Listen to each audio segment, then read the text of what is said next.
Hello everyone दोस्तों, fundamentals of network का introduction वाला पोर्शन हमारा कंप्लीट हो चुका है। उम्मीद करता हूँ कि आप सारी वीडियोस सीक्वेंस में देख रहे होंगे। इस वीडियो में हम बात करने वाले हैं दोस्तों फंडामेंटल्स ऑफ नेटवर्क के एक्टिविटी वाले पोर्शन के ऊपर। दोस्तों, हमने बचपन से एक्टिविटी वर्ड सुना है ना? सबने सुना है भाई, ये एक्टिविटी मैं कर रहा हूँ, वो एक्टिविटी कर रहा हूँ, ये एक्टिविटी हो रही है वहाँ पर, इस एक्टिविटी में ज्वाइन होना है, so and so and so. अब दोस्तों, एक्टिविटी की बात करें तो कंस्ट्रक्शन मैनेजमेंट में एक्टिविटी किसको बोला जाएगा, है ना? एक्टिविटी किसको बोला जाएगा उसकी बहुत बढ़िया सी ये देखो प्रेजेंटेशन के बारे में हम अभी थोड़ी देर में बात करने वाले हैं।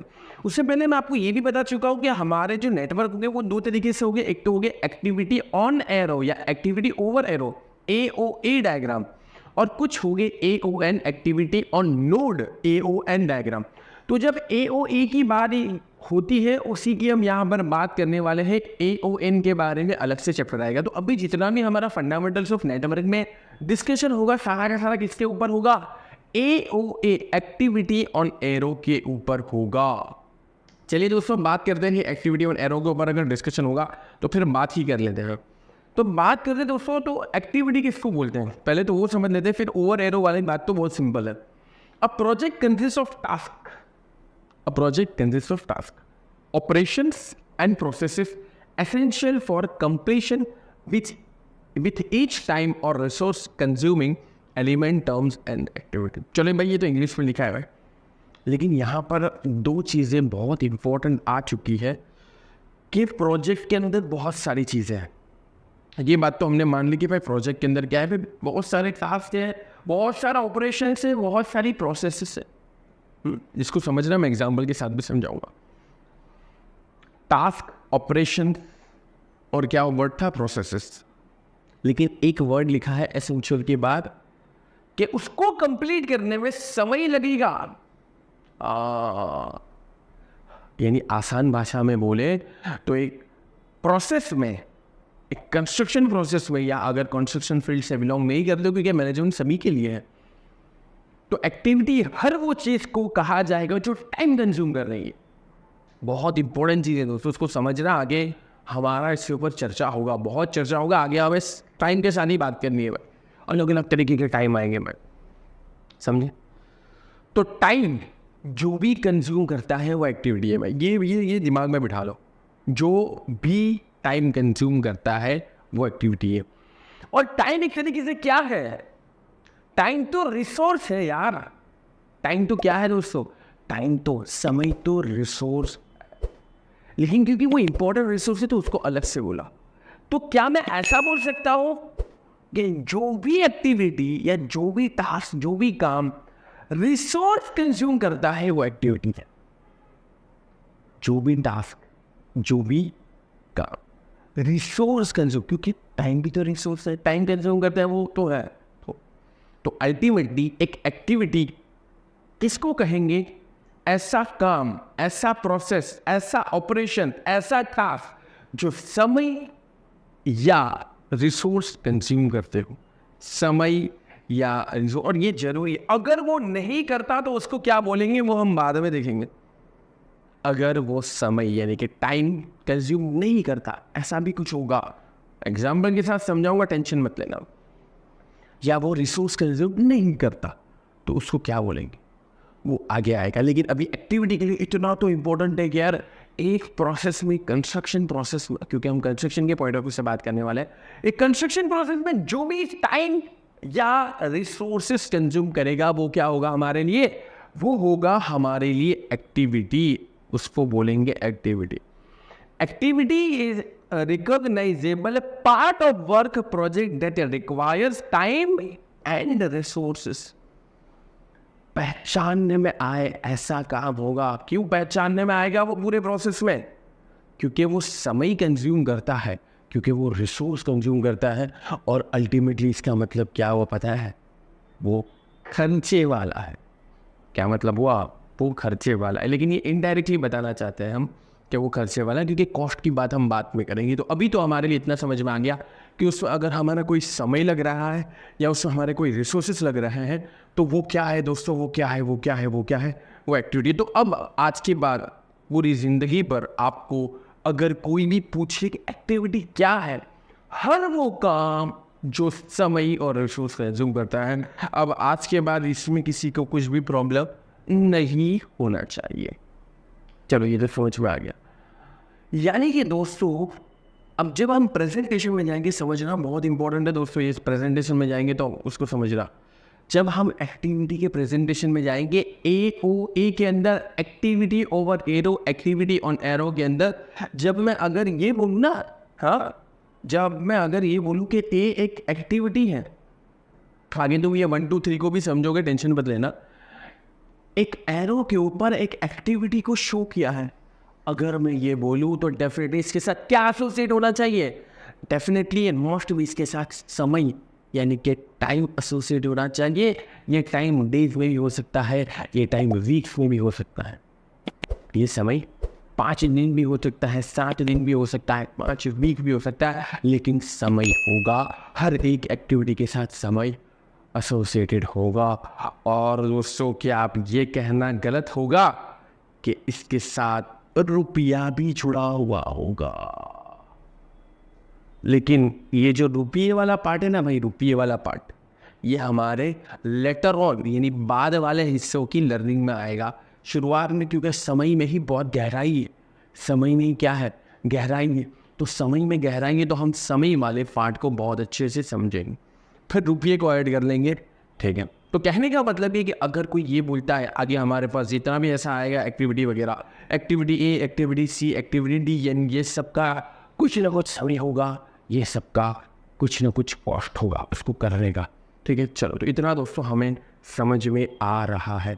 जब इतना समझ में आ रहा है तो अब थोड़ी और गहराई में हम उतरते हैं, और थोड़ी गहराई में उतरते हैं कि एक्टिविटी के साथ जो एरो होते हैं क्या उसका कुछ मतलब होता है। हाँ, एक्टिविटी को प्रेजेंटेशन करने का तरीका देखो, लिखा हुआ है डिस्क्रिप्शन, क्या काम है। देखो अगर ये जो आप अभी हम ABCD जो ले रहे हैं ना, इसको समझो, ये जो ABCD ले रहे हैं ये समझाने के लिए जनरल तरीका है वह, है ना।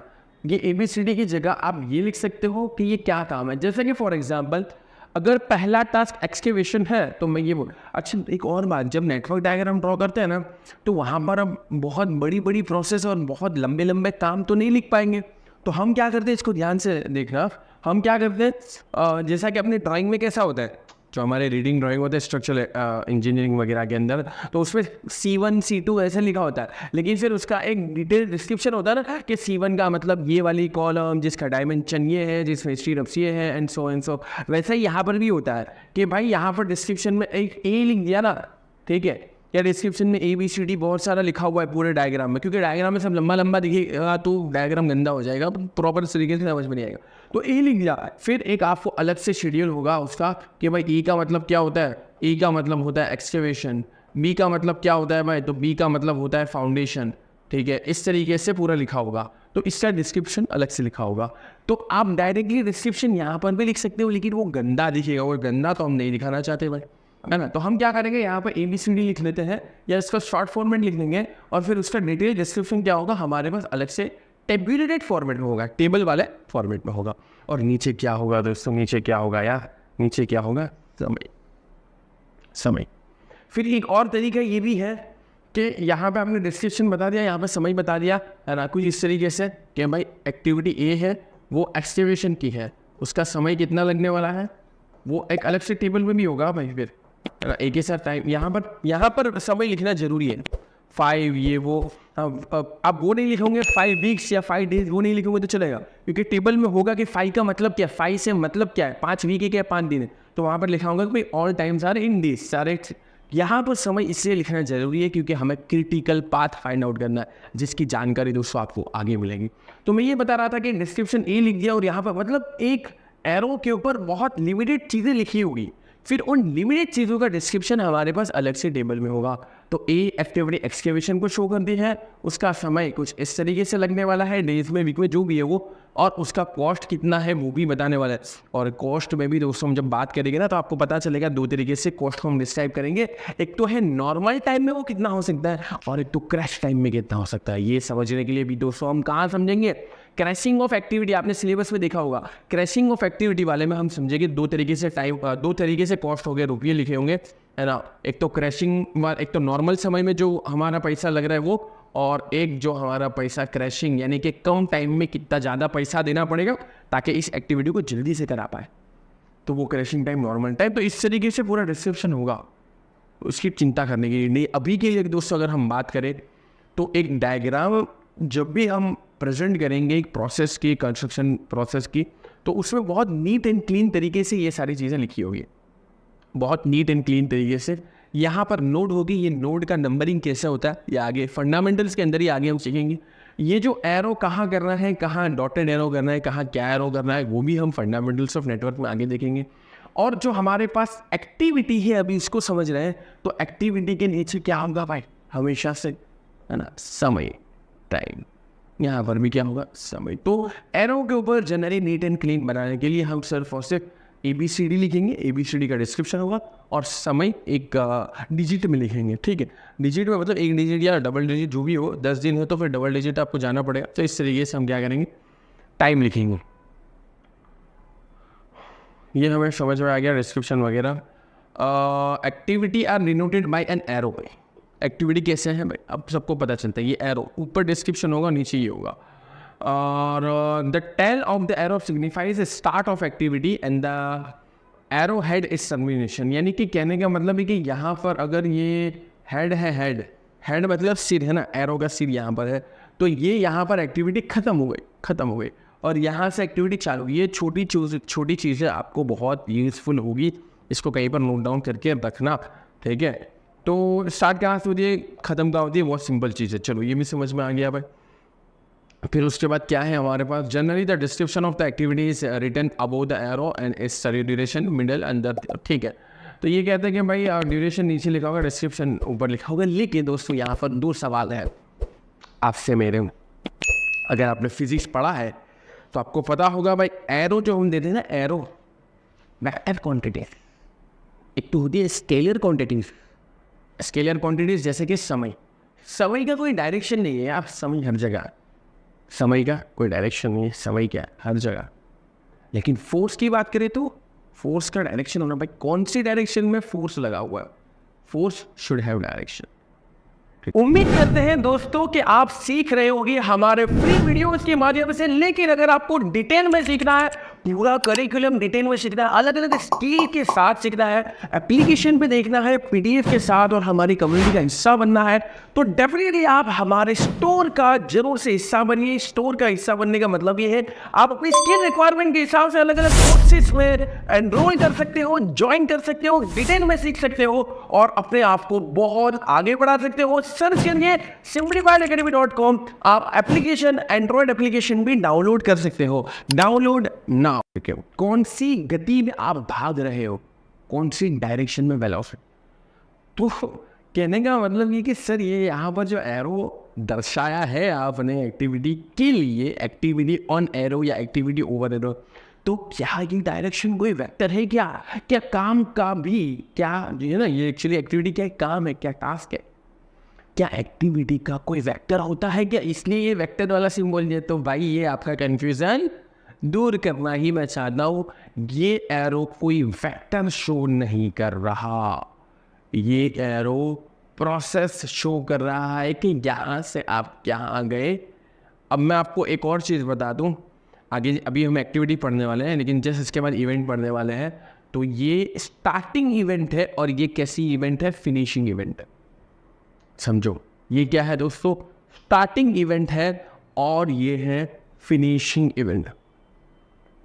मैं आपको बता दूं, नोड इवेंट्स शो करते हैं, तो ये और उन दोनों 2 इवेंट के बीच में एक एक्टिविटी है। यहाँ से आप यहाँ गए इस एक्टिविटी के माध्यम से, स्टार्टिंग इवेंट से या स्टार्टिंग ऑफ द एक्टिविटी से एंडिंग ऑफ द एक्टिविटी तक गए आप यहाँ तक इस एक्टिविटी के माध्यम से, ठीक है। तो एक्टिविटी एक जगह से दूसरी जगह जाने के लिए बस एरो है, इस एरो का कोई डायरेक्शन नहीं है। तो सर क्या हम उल्टा एरो कर सकते हैं?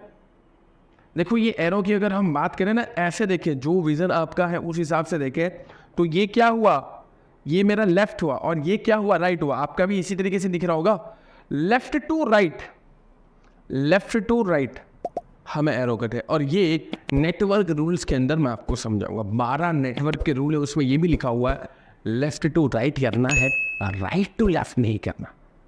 राइट टू ऐसे क्यों है वो आगे हम समझेंगे। तो इस तरीके से ये एरो कोई वेक्टर नहीं। मेन प्रॉब्लम क्या था, मेन कन्फ्यूजन क्या था कि क्या एरो कोई वेक्टर शो कर रहा है। एरो कोई वेक्टर शो नहीं कर रहा। Arrow does not showing any vector या कोई डायरेक्शन, कोई ऐसा नहीं शो कर रहा है, कोई डायरेक्शन वगैरह, ठीक है। बस वो एक प्रोसेस से शो कर रहा है, वो प्रोसेस अब यहाँ तक पहुँच गया। दूसरा एक सवाल ये होता है कि मैं छोटा एरो करना चाहूँ कि लंबा एरो करना चाहूँ। मैं छोटा एरो करना चाहूँ कि लंबा एरो करना चाहूँ, क्या लेंथ ऑफ एरो मैटर करती है? Does length of arrow matters? तो आंसर इज तो एरो की लंबाई से कोई मतलब नहीं है। एरो की लंबाई कोई ज़्यादा, एरो की लंबाई आप अपने कन्वीनियंस के हिसाब से छोटी भी रख सकते। इसका मतलब ये भी नहीं है कि ज़्यादा टाइम होगा तो ज़्यादा लंबा मैं एरो करूँगा, छोटा टाइम होगा तो चल, ऐसा भी नहीं, ऐसा भी नहीं है। एरो की लंबाई जो आप डायग्राम बनाना चाहते हो वो प्रेजेंट रखे, उसके कन्वीनियंस के हिसाब से आप एरो की लंबाई बड़ी छोटी कर सकते हो। उसका समय के साथ कोई लेना देना नहीं है, उसका एक्टिविटी के इम्पोर्टेंस के साथ भी कोई लेना देना नहीं है। So arrow does not have any significant. Length of arrow does not have any significant. किसी को लिखना हो तो लिख दो, length of arrow has no significance and arrow does not represent factor. ठीक है, ये आपको उसमें भी मिल जाएगा, हमारी जो ई बुक है उसके अंदर भी मिल जाएगा। Length of arrow has no significance and arrow does not represent a factor. अब सर आपने बहुत बात कर दी यार, ये एक्टिविटी, ये वो एक्टिविटी, वो बहुत सारी चीज़ें समझा दी।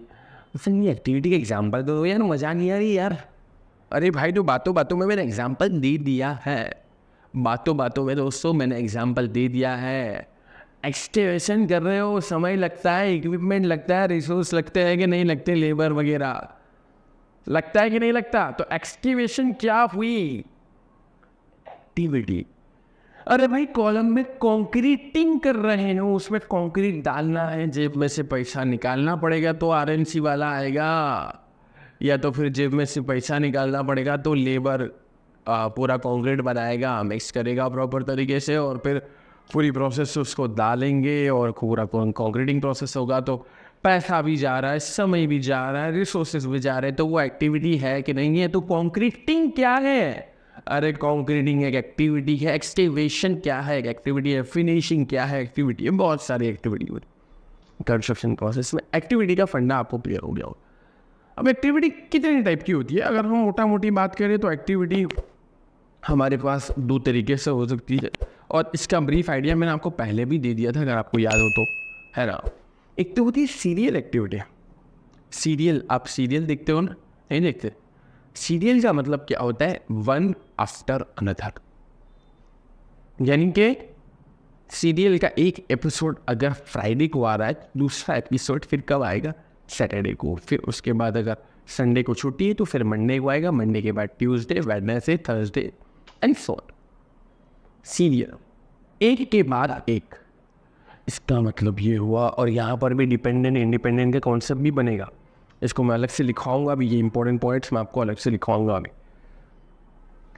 यहाँ पर दोस्तों इसको बोलेंगे सीरियल एक्टिविटी, यानी कि एक्टिविटी बी के होने के लिए एक्टिविटी ए का आना और होना जरूरी है, एक के बाद एक। जैसे कि अगर मैं आपको एग्जांपल दूं, आपको फाउंडेशन बनाना है, ठीक है, एक बिल्डिंग का फाउंडेशन बनाना है। तुम जरा सोच के देखो, क्या एक्सकेवेशन से पहले फाउंडेशन पॉसिबल है? क्या एक्सकेवेशन से पहले फाउंडेशन पॉसिबल है? नहीं है। जब एक्सकेवेशन से पहले फाउंडेशन पॉसिबल नहीं है तो सीरियल का समझ में आया इंपॉर्टेंस, यानी excavation and then PCC and then foundation. Excavation PC और ये सारी प्रोसेस वगैरह, ठीक है, आप साफ़ सफाई करोगे उसमें भी, वो भी एक एक्टिविटी। लेकिन मोटा मोटी मैं ये कहना चाहता हूँ कि यार जो आपको पीसीसी करना है, जो फाउंडेशन खड़ा करना है, तो उससे पहले क्या होना जरूरी है? एक्सकेवेशन। तो क्या ऐसा पॉसिबल है कि एक्सकेवेशन भी हो रहा है और फाउंडेशन भी बन रहा है उसी जगह पर, एक ही लोकेशन पर? पॉसिबल है? नहीं। तो ऐसी एक्टिविटी को, फिर ऐसे काम को, ऐसे टास्क को हमें सीरियल वाइज करना होगा, यानी एक के बाद एक करना होगा। ऐसे काम को हमें क्या करना होगा? सीरियल वाइज, एक के बाद एक। समझे सीरियल एक्टिविटी का मतलब? बस यहाँ पर दोस्तों हमने यही बात लिखी है। Serial activity, these are activities which are perform one after another. लिखना हमारे एडिटर भूल चुके हैं, लेकिन यहाँ लिखना वन आफ्टर अदर, एक के बाद एक। सिक्वेंशली मतलब सीक्वेंस जो होती है उसके मैनर में, सीरियल वाले मैनर में, एक के बाद बस। और सिक्वेंशली ये लिखना जरूरी इसलिए है कि अगर दूसरा आ रहा है तो पहला होना जरूरी है। एक्टिवेशन होना जरूरी है फाउंडेशन बनाने के लिए। Sequentially these activities can not be perform independently to each other. अगर मैं फाउंडेशन बनाने को एक्टिविटी बोलूँ और एक्सटिवेशन को करने को एक्टिविटी बोलूँ, तो ये दोनों एक दूसरे के इंडिपेंडेंट नहीं है, एक दूसरे से जुड़े हुए हैं। यानी फाउंडेशन प्रोसेस, जो कंस्ट्रक्शन ऑफ फाउंडेशन, ये प्रोसेस डिपेंडेंट है एक्सटिवेशन के ऊपर। So can not be perform independently. और यहाँ पर मैं एक और वर्ड ऐड करना चाहूँगा, can not be perform simultaneously, एक साथ नहीं होंगे। Can not be perform simultaneously, आपने लिख लिया होगा। चलो ये तो समझ में आ गया, बहुत छोटे छोटे इंपॉर्टेंस है। और आगे जब हम बड़े प्रोजेक्ट्स लेंगे, प्रोजेक्ट्स भी मैं लूँगा पूरा, यहाँ पर हम प्रॉपर तरीके से सॉल्व करेंगे। और यही काम आप प्राइमवेरा P6 के अंदर भी प्रॉपर तरीके से सॉफ्टवेयर को समझकर कर रहे होंगे, ऐसा मैं उम्मीद करता हूँ। हमारे जो एजुकेटर है mister Aditya Gandhi, national institute of technology से कंस्ट्रक्शन मैनेजमेंट किया है, तो उनकी बातों को जरा ध्यान से सुनना और उसमें अप्लाई करना। बहुत सारी लर्निंग आपको वहाँ से भी मिल सकती है। दूसरा दोस्तों है पैरेलल एक्टिविटी। एक्टिवेशन तो कर लिया यहाँ पर आपने, है ना, या एक एक्टिविटी ए तो कर ली, लेकिन उसके बाद की एक्टिविटी पैरेलल है। बी भी हो रहा है, सी भी हो रहा है, डी भी हो रहा है। यहाँ पर बी भी हो रहा है, सी भी हो रहा है, डी भी हो रहा है, ई हो रहा है। सर को एग्जाम्पल देना चाहूँगी कंस्ट्रक्शन के अंदर इसका? डेफिनेटली बहुत सारी ऐसी एक्टिविटीज होती है जो पैरेलली हम कर सकते हैं। जैसे कि फॉर एग्जाम्पल आपने आरसीसी वर्क पूरा कर लिया है, ठीक है, पूरे एक कंस्ट्रक्शन प्रोजेक्ट का आरसीसी वर्क हो चुका है। आरसीसी वर्क होने का मतलब ये है कि हमारे इंपॉर्टेंट स्ट्रक्चरल मेंबर हो चुके हैं, फाउंडेशन भी हो चुका है, साथ में हमारा कॉलम भी सारी बन चुकी है, बीम भी बन चुका है, स्लैब भी बन चुका है, सब कुछ बढ़िया तरीके से हो रहा है, ठीक है। और आप एक रूम को तैयार करते हो ना, सैंपल रूम तैयार करते हैं, सैंपल रूम। तो जो सैंपल रूम हमें तैयार करना होता है, भाई पूरी प्रोजेक्ट को बेचना भी तो है, तो लोग एक्सपीरियंस करके फिर खरीदेंगे ना। तो जो सैंपल रूम होता है उसको हम पहले तैयार कर लेते हैं। उसकी प्रोसेस क्या होती है? वो सैंपल रूम की प्रोसेस आगे चल रही है फटाफट से। तो भाई पहले इसको तैयार करना है, इसका प्रॉपर तरीके से प्लास्टरिंग भी कर लेना है, इसका अपने को फिनिशिंग भी प्रॉपर तरीके से कर लेना है, इसमें वायरिंग भी करवा लेनी है, अच्छी लाइटिंग भी करा लेनी है, इंटीरियर भी करवा लेना है, सब कुछ करवा लेना है। अब कंपेयर करके देखो कि एक प्रोजेक्ट में एक तरफ it might be possible plastering work चलता हो, एक प्रोजेक्ट में एक तरफ वायरिंग का काम चलता हो, क्योंकि वही प्रोजेक्ट है ना, एक्टिविटी अलग अलग है। एक ही समय पर किसी जगह प्लास्टरिंग हो रहा है, एक ही समय पर किसी जगह वायरिंग का काम हो रहा है, वो आगे निकल गया। एक ही समय पर किसी जगह फिनिशिंग वर्क हो रहा है, किसी जगह इंटीरियर का काम हो रहा है, प्लम्बिंग का काम हो रहा है। तो एक ही समय पर बहुत सारी की जाने वाली एक्टिविटीज़, बहुत सारे किए जाने वाले काम को हम कौन सी कैटेगरी में लाएंगे? पैरेलल एक्टिविटी के अंदर लाएंगे। किसके अंदर लाएंगे? पैरेलल एक्टिविटीज़ के अंदर लाएंगे। तो उम्मीद करता हूँ दोस्तों आप समझ पा रहे होंगे the funda of parallel activity. Parallel activity कैसी एक्टिविटी है? These are the activities which can be perform simultaneously and independent of each other. भाई वहाँ पर वायरिंग का काम हो रहा है तो उसको वहाँ के प्लास्टरिंग के काम से फ़र्क नहीं पड़ता, है ना, फ़र्क नहीं पड़ता, इंडिपेंडेंट है, दोनों इंडिपेंडेंट है, ठीक है। तो ऐसी एक्टिविटीज़ क्या होती है दोस्तों? ऐसी एक्टिविटीज़ पैरेलल, इसका एक दूसरा नाम है कॉनकरेंट एक्टिविटीज़, ठीक है। कॉनकरेंट एक्टिविटीज़ आपने फोर्सेस, जब आप मैकेनिक्स ऑफ सॉलिड पढ़ रहे होगे वहाँ पर भी आता है कॉनकरेंट फोर्सेस, ठीक है। तो ये एक ही नोड में से निकली हुई है सारी एक्टिविटी। यहाँ तक सबका आरसीसी वर्क हो गया ऐसे समझो। फिर उसके बाद कहीं पर क्या काम हो रहा है, कहीं पर क्या काम हो रहा है, कहीं पर क्या काम हो रहा है। तो ऐसी एक्टिविटीज़ भी आएंगी प्रोजेक्ट के अंदर जो साथ में चल रही होगी और ऐसी एक्टिविटीज भी आएगी जो एक के बाद एक चलेगी। तो अभी बहुत क्लियर तरीके से एग्जाम्पल के साथ मैंने इस वीडियो के माध्यम से आपको समझाने के लिए मैं सक्सेसफुल रहा हूँ, ऐसा मैं सोच रहा हूँ। एक्टिविटी का पूरा कॉन्सेप्ट क्लियर होगा। अब लाइफ टाइम तक कभी भी आपको एक्टिविटी के बारे में प्रॉब्लम नहीं होगी। हर वो चीज़ जो समय, टाइम और रिसोर्स कंज्यूम करती हो।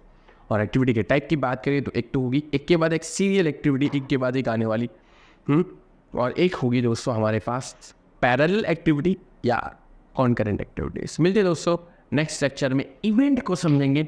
Good bye, take care.